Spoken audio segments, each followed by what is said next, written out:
And revelation, علم الکتاب and اور مکاشفہ۔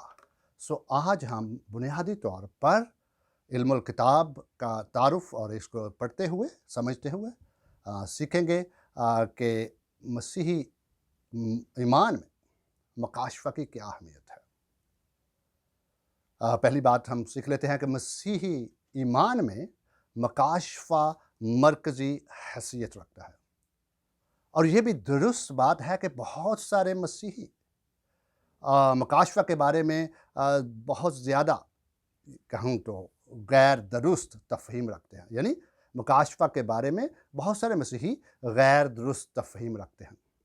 اس کو سمجھنے کے لیے ہمیں سب سے پہلے اس بات کو سمجھنا ہوگا کہ مسیحیت کس قسم کا مذہب ہے۔ چلیں دیکھتے ہیں مسیحیت کس قسم کا مذہب ہے۔ دنیا میں بہت سارے مذاہب ہیں، لیکن ان میں سے مسیحیت کی جو امتیازیت ہے وہ کیا ہے؟ مسیحیت کس قسم کا مذہب ہے؟ اس کو سمجھنے کے لیے ہمیں دو اصول دیکھنے ہوں گے۔ پہلی بات تو مسیحیت کی بنیاد، پہلا اصول، مسیحیت کی بنیاد کسی قسم کے تخیلاتی فلسفے پر نہیں ہے، کسی انسانی فلسفے پر نہیں ہے۔ بہت سارے مذاہب آپ کو ملیں گے جو کہ انسانی فلسفوں پر موجود ہیں، بلکہ مسیحیت کی بنیاد خدائے ثالوث، زندہ خدا، خالق خدا کے اپنے منکشف کلام پر ہے۔ یعنی مسیحیت کی بنیاد خدا کے مکاشفہ پر ہے۔ اس لیے ہم مسیحیت کو مکاشفاتی یا مکاشفہ کا مذہب کہتے ہیں۔ مسیحیت مکاشفاتی مذہب ہے۔ اگر خدا نے اپنے آپ کو یا اپنے بارے میں منکشف نہ کیا ہوتا تو ہم بھی خدا کے بارے میں دیگر تمام مظاہر پرست لوگوں کی طرح بے بنیاد تصوراتی ایمان رکھتے ہیں، لیکن ایسا نہیں ہے۔ مسیحیت چونکہ مکاشفاتی مذہب ہے، اس لیے ہمارے ایمان کی بنیادیں بھی اس مکاشفہ کی بنیاد پر ہیں جو خدا نے خود ہمیں دیا ہے۔ یہ تو پہلا اصول ہے۔ اس لیے ہم مسیحیت کو، کرسچینٹی کو ریویلڈ ریلیجن کہتے ہیں، یعنی مکاشفاتی مذہب۔ دوسری بات، مسیحیت کی دوسری بنیاد صرف کلام مقدس یعنی سولا اسکرپچرا پر ہے۔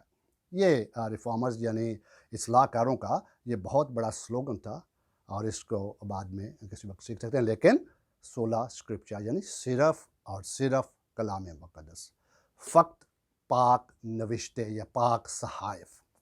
مراد یہ کہ خدا کے بارے میں درست عرفان یا علم الہی، جس کو تھیالوجی کہتے ہیں، خدا کے بارے میں درست ایمان، علم الہی اور ایمان اور زندگی کے بارے میں ہر طرح کے مسائل کا حل اور حتمی اختیار صرف اور صرف کلام مقدس ہے۔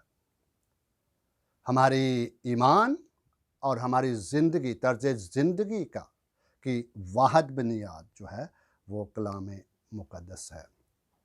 اس لیے مسیحیت کی دو بنیادیں، مکاشفاتی مذہب اور اس کے بعد صرف اور صرف کلام مقدس، صرف اور صرف کلام مقدس۔ جب ہم صرف سولا اسکرپچر کہتے ہیں، صرف کلام مقدس کے علاوہ کچھ نہیں، تو اس سے ہماری کیا مراد ہے؟ جب ہم کہتے ہیں کہ مسیحیت کی بنیاد صرف کلام مقدس پر ہے، تو اس سے مراد یہ ہے کہ کلام مقدس کی الہامی کتب کے علاوہ مسیحی ایمان کے لیے کسی کلیسیائی یا کسی اور فلسفے کی ضرورت نہیں ہے، کسی کلیسیائی روایت کی ضرورت نہیں ہے۔ اس لیے بلکہ کلیسیا کی بنیاد اور بلوغت اور تقدیس کے لیے صرف اور صرف کلام مقدس ہی واحد وسیلہ ہے ہمارے پاس۔ چلیں، چونکہ آج ہم علم الکتاب کے بارے میں سیکھ رہے ہیں، تو علم الکتاب کا مکاشفہ کے ساتھ بہت گہرا تعلق ہے۔ اس لیے سب سے پہلے ہم سیکھیں گے مکاشفہ کی اقسام کے بارے میں۔ چلیں آپ سے پوچھ لیتے ہیں مکاشفہ کی کتنی اقسام ہیں؟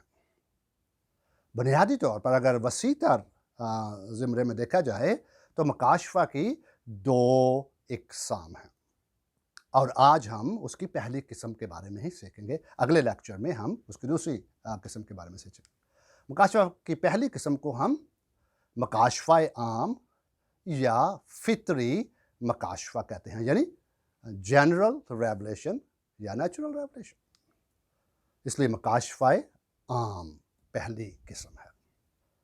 مکاشفہ کی دوسری قسم بے شک مکاشفہ عام کے برعکس مکاشفہ خاص ہے، جس کو اسپیشل ریولیشن کہا جاتا ہے۔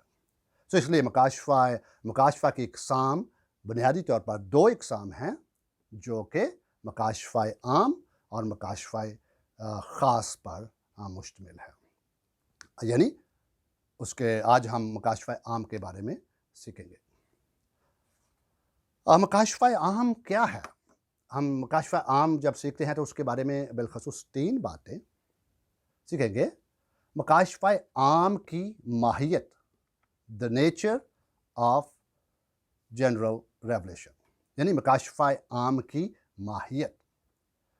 دوسری بات ہم سیکھیں گے مکاشفہ عام کی صورتیں یا اسلوب، اس کے موڈز کیا ہیں، موڈز یعنی کن کن صورتوں میں وہ پایا جاتا ہے۔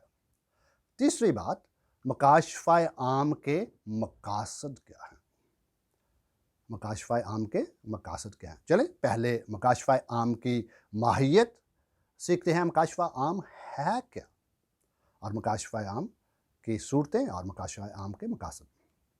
مکاشفہ عام کی ماہیت جو ہے اس کو اس طرح سمجھا جا سکتا ہے۔ سب سے پہلے چونکہ یہ اس کو خدا اور انسان کے تعلق یا ان کے جو ہستی جو ہے ان کے اندر امتیاز کی صورت میں، ڈسٹنکشن کی صورت میں سمجھا جا سکتا ہے۔ چونکہ انسان فانی ہے اور خدا غیر فانی ہے، اس لیے کیا ہے، اس لیے جب تک وہ خدا خود اپنے آپ کو ظاہر نہیں کرے گا تو ہم اس وقت تک نہ تو خدا کو درست طور پر جان سکتے ہیں اور نہ ہی اس سے درست طور پر رفاقت رکھ سکتے ہیں۔ اس لیے خدا کو اپنے آپ کو منکشف کرنا بہت ضروری ہے، کیونکہ ہم بے بس ہیں۔ ایک بار پھر جب تک خدا ہماری جو ہے ہم انسان ہیں، یعنی خالق اور تخلیق کے درمیان اس امتیاز کی وجہ سے، فانی اور غیر فانی ہونے کی وجہ سے، جب تک خدا اپنے آپ کو ہم پر منکشف نہیں کرتا مختلف طریقوں سے، ہم نہ تو اس کو درست طور پر جان سکتے ہیں اور نہ ہی اس سے رفاقت رکھ سکتے ہیں۔ اس لیے مکاشفہ عام، چلیں بات کر لیتے ہیں مکاشفہ عام کو عام کیوں کہا جاتا ہے، یہ عام کس معنوں میں ہے، یہ اس کو عام کس انداز میں کہا جاتا ہے۔ مکاشفہ عام کو عام 2 صورتوں اور 2 انداز میں کہا جاتا ہے، اور وہ کیا ہے؟ پہلی بات تو ہے مکاشفہ عام کی یونیورسل اویلیبلٹی، یعنی اس کی عالمگیر دستیابی۔ مکاشفہ خاص کے برعکس جب ہم سیکھیں گے تو اس کی عالمگیر دستیابی ہے۔ پہلی بات، مکاشفہ عام کو عام کہنے کی دوسری وجہ اس کے پیغام کا مضمون ہے، content of the message of general revelation. یعنی مکاشفہ عام کو عام کہنے کی 2 بنیادی وجہیں اور 2 بنیادی صورتیں یا انداز یہ ہیں، یعنی اس کی عالمگیر دستیابی اور دوسرا اس کے پیغام کا مضمون۔ ابھی ہم ان کو ایک ایک کر کے دیکھتے ہیں۔ مکاشفہ عام کی عالمگیر دستیابی سے کیا مراد ہے؟ یعنی مکاشفہ عام کی عالمگیر دستیابی سے مراد یہ ہے کہ خدا تمام انسان، صرف مسیحیوں یا ایمانداروں سے نہیں، بلکہ خدا